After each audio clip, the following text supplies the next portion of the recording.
ఇప్పుడైతే మనతో ఉన్నారు సతీష్ గారు. జస్ట్ ఏజ్ వచ్చి 23 ఇయర్స్. సో ఆయనకి ఏంటంటే L4 L5 దగ్గర ఇబ్బంది అయితే ఉంది. L4 L5 దగ్గర స్టెనోసిస్ అనేది ప్రాబ్లం ఆయనకి ఎంఆర్ఐలో బయటపడింది. L4 L5 దగ్గర ఆయన డిస్క్ 5 mm కంప్రెస్ అయింది.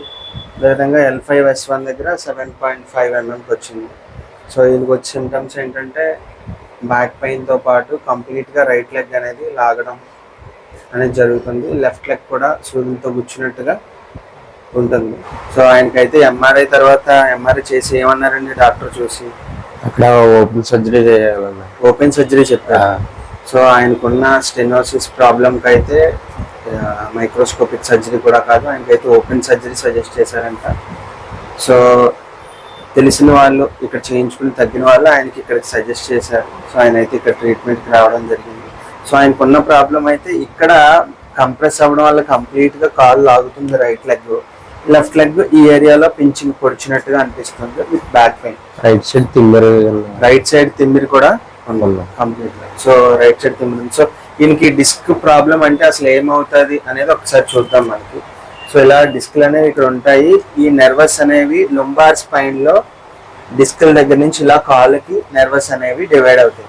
సో ఇక్కడ డిస్క్ బల్జ్ అంటే బయటకు వచ్చి నరాన్ని ఇక్కడ నొక్కడం వల్ల ఏంటంటే ఇటు పక్క నొక్కిందో అటుపక్క ఆ నరం ఎటు వెళ్తుందో అటంతా కాలు నొప్పి తిమ్మిరి అన్నీ ఉండొచ్చు, లేదా ఒకటే ఉండొచ్చు అనమాట. సో ఇక్కడ ఏమవుతుందంటే ఇంక డిస్క్ బల్జ్ అంటే చూద్దాం. ఇక్కడ చూసాం కదండి, మనకి బోన్ కి మధ్యలో ఇక్కడ డిస్క్లు అనేవి ఉన్నాయి. సో ఈ బోన్ కి మధ్యలో ఉన్న డిస్క్ మీద ఈ ఒత్తిడి ఎక్కువ అయిపోతే ఏమవుతుందంటే ఈ మధ్యలో ఉన్న మెత్తటి కుషన్ లాంటి పదార్థం ఏదైతే ఉందో డిస్క్, అది స్లోగా బయటికి రావడం స్టార్ట్ అవుతుంది.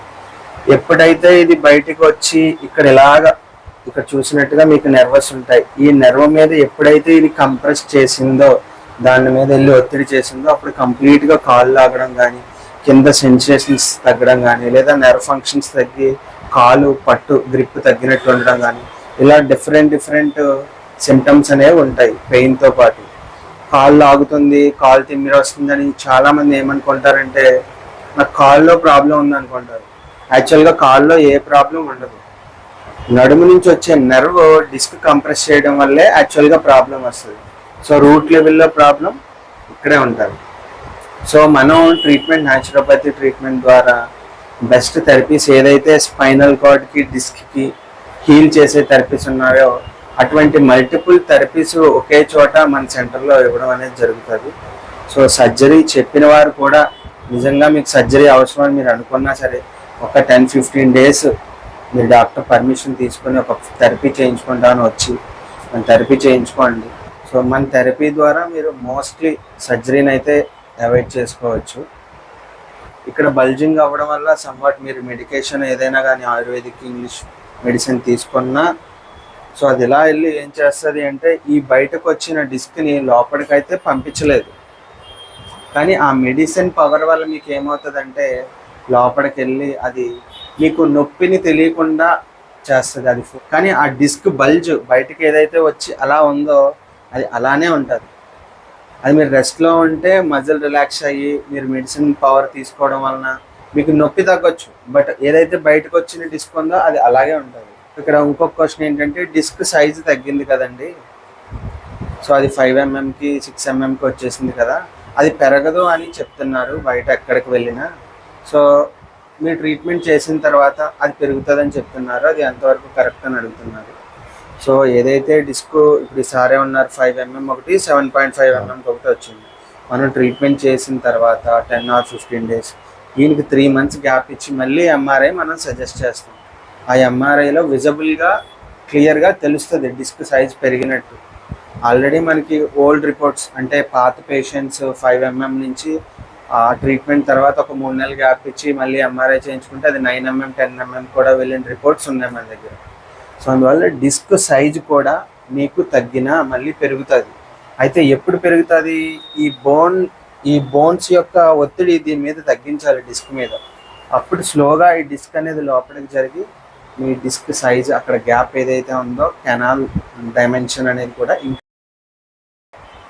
ఓకే. ఇప్పుడైతే మనం పూర్తిగా ట్రీట్మెంట్ చూపించడానికి అయితే అవ్వదు, కొద్దిపాటి ట్రీట్మెంట్ మనం ఎలా చేస్తాం ఏంటి అనేది చేద్దాం.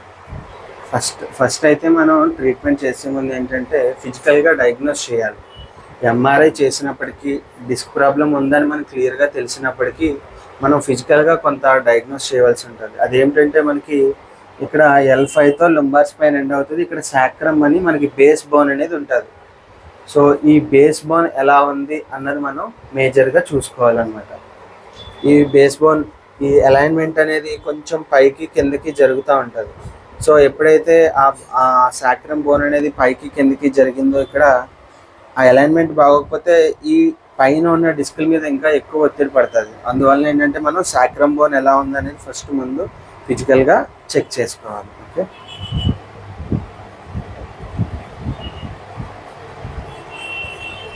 ఈ కాల్ ఫోల్డ్ చేసుకోండి, రిలాక్స్గా వదిలేండి కాలు.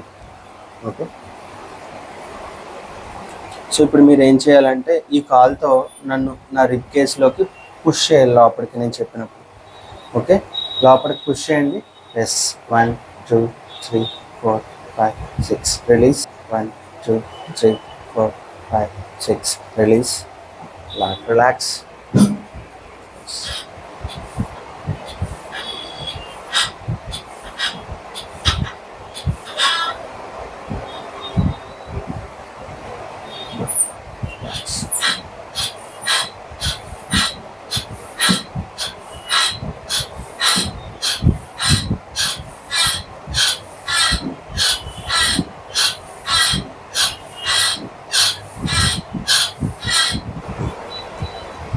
స్లోగా కిందకి వెళ్ళాలి, మళ్ళీ వెనక్కి రావాలి.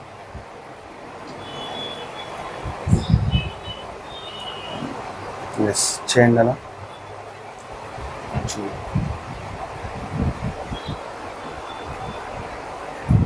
జరిగింది.